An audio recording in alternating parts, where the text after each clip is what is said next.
Chandreyee and Uthathwa. Moon's daughter Chandreyee and Uthathwa is a rishi, a sage.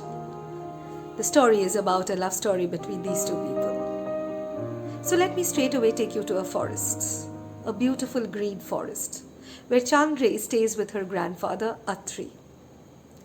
One day, while Chandreyee was roaming around in the forest, she sees this very handsome, calm looking rishi, Uthathwa. She sees this sage who looks absolutely calm within himself, and she falls in love.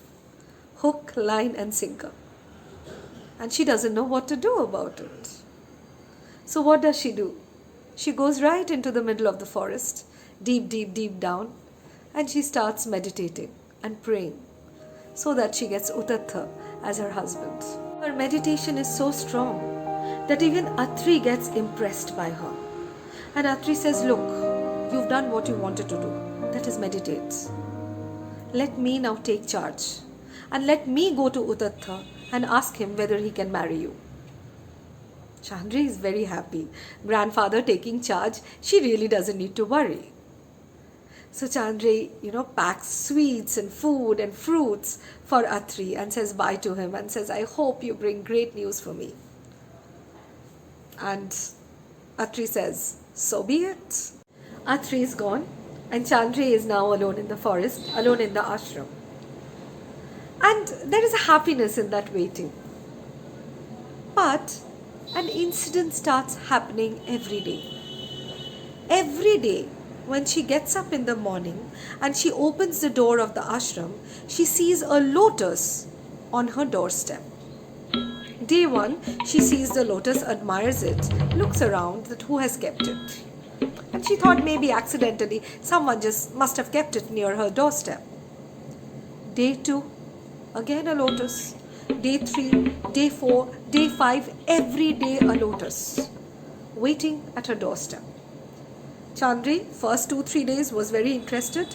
Fourth day, she started getting a little irritated because she doesn't know who's sending this to her. And by the time it was day 7, day 8, she would just look at those lotus and she would just ignore it. And she would do whatever she wanted to do.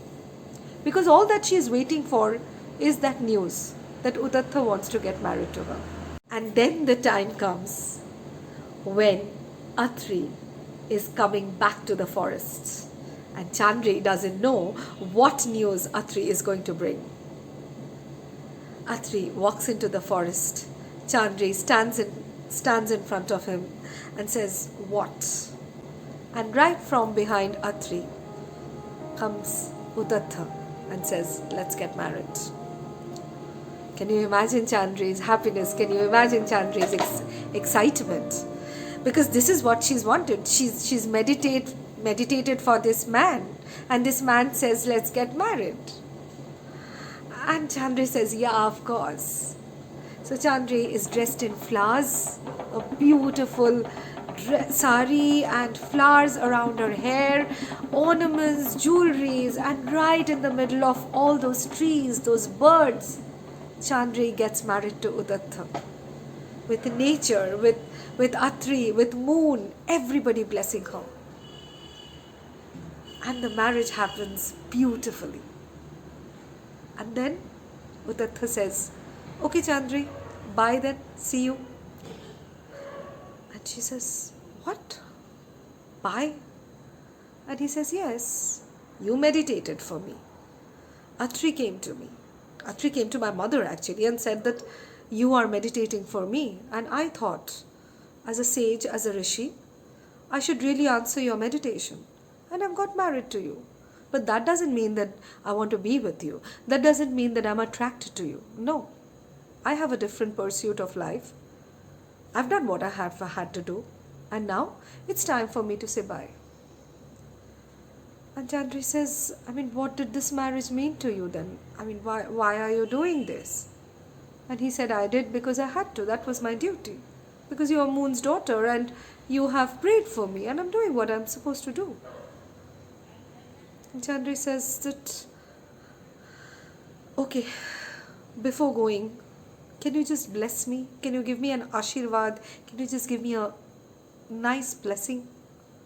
And Uthathwa says, what kind of a blessing? And she says that whenever you remember me, whenever you want me around, I should be there for you.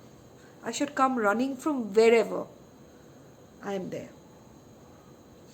Uthathwa laughs and Uthathwa says, what's the point? Because I would anyway not remember you. Because you are not a part of my plans. You are not a part of my agenda. Because I have a higher pursuit in life. Chandreyee says, I'm not going to come in your way. But just give me that blessing that I have that power. That if you are calling me, I should be ready to answer your call. Uthathwa says, okay, so be it. Fair enough. Uthathwa goes away. And Chandreyee goes to the river Yamuna, crying, and takes a dip in the water. As she gets up from the water, she sees those lotuses lined up near the bank, and a man is standing in front of her. And she's shocked. She's in grief. She's taking a bath. She's come out. There are lotuses, which incidentally has red, there are red spots on those lotuses. And she sees this man standing. And she says, who are you? Why are you standing like this? I'm taking a bath here. And he says, I'm Varun. And I'm the one who has been giving you this lotus every day because I'm completely in love with you. I've been in love with you from the day I have seen you. And Chandreyee is seriously affronted because she says, look, I'm married. And he says, I just saw what kind of a marriage this is. He's just left. And she says, but I love him. And he says, so what? I love you. And more than anything else, I think I can appreciate you. I will treat you like the woman you are, like the beautiful woman you are. And listening to him, Chandreyee faints in shock. Chandreyee wakes up at the palace of Varun. And she sees that it's a beautiful palace. Varun is the lord of rains, lord of water. So obviously the place where he stays is very beautiful. And Varun is waiting for her to wake up. When she wakes up, Varun says that I brought you here because I wanted to talk to you.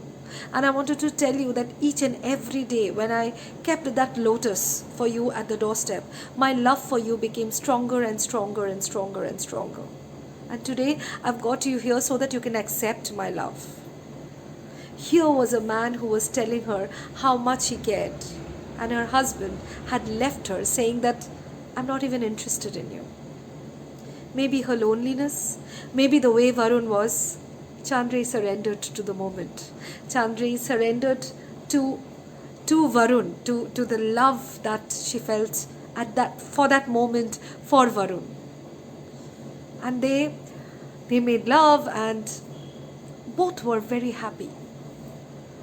And the next day, when Chandreyee wakes up, Chandreyee is feeling a huge sense of happiness. Varun is happy. Everything is great. When Varun comes out of the palace, he sees Narad waiting. Narad is like a messenger. He tells Varun that now let Chandreyee go. She had come to you. You got her here. Let her go. Varun says, sorry, I will not do that. Because I'm in love with her. Narad says that, well, I come as a messenger of Uthathwa. I would like to tell you that Chandreyee is Uthathwa's wife and now please let her go. Varun says, maybe she's Uthathwa's wife. But what kind of a husband was he? He just left her. And Narad says, but Uthathwa is waiting for him. And Varun was beside himself. He did not know what to do. Because he did not want to let Chandreyee go. So every time Narad was requesting, Varun was saying no. And then finally, Narad turned his back and Narad left. Chandreyee sensed something and she came out. When she saw Narad going away somewhere, Chandreyee asks Varun as to what happened. Varun tells him tells Chandreyee the whole incident. Chandreyee says, "Let me go." And Varun doesn't want to let her go. And just when Varun is hesitating, Varun suddenly sees the river Saraswati, which surrounds his palace, is moving further and further away. Because now Uthathwa was using his powers. Varun realized that here was this woman who wanted to go back. The river Saraswati is moving away. That means there would be less water around the palace. It's best that he lets her go. So he tells Chandreyee that I free you. And Chandreyee, the moment she hears this, she rushes. She rushes to the forest where Uthathwa is waiting for her. She meets Uthathwa. Uthathwa is standing, waiting for her with a smile on his face.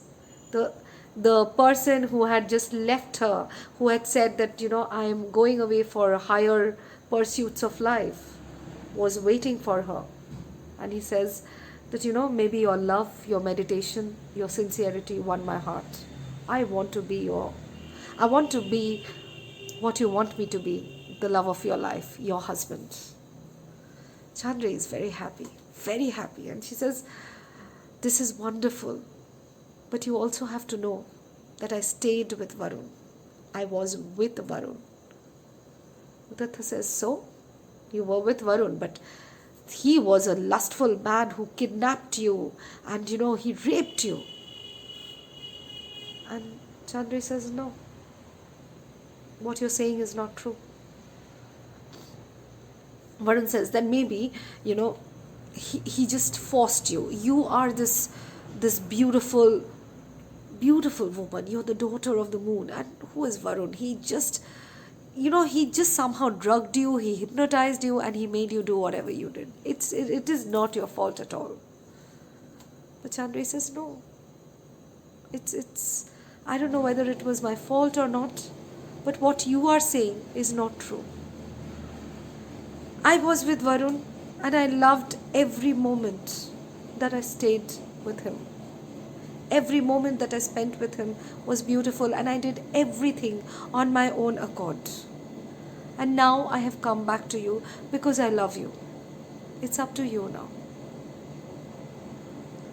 And Uthathwa is looking at her and he says, what do you want from me? She says, give me a blessing that I die this very moment. You have come for me. I can't go back to you because I've come back from Varun. Give me a blessing that I die at this very moment. Just do this for me. Even the birds were quiet. The animals had stopped growling. The leaves had stopped shaking. Everyone wanted to know what Uthathwa would say. Uthathwa looks into Chandreyee's eyes.